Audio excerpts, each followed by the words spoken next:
ไม่ได้แดกกูดอก มึงเอากระเป๋าเอาไปใส่ เอาไปใส่กินแล้วก็กลัว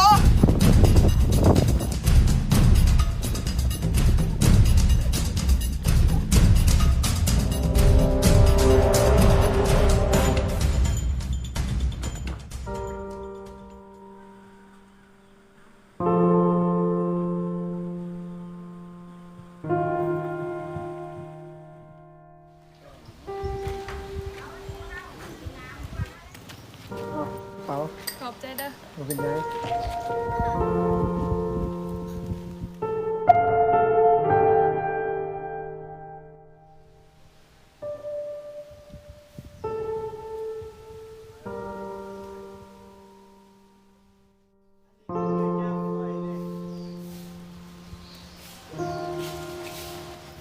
ยังเสียเลย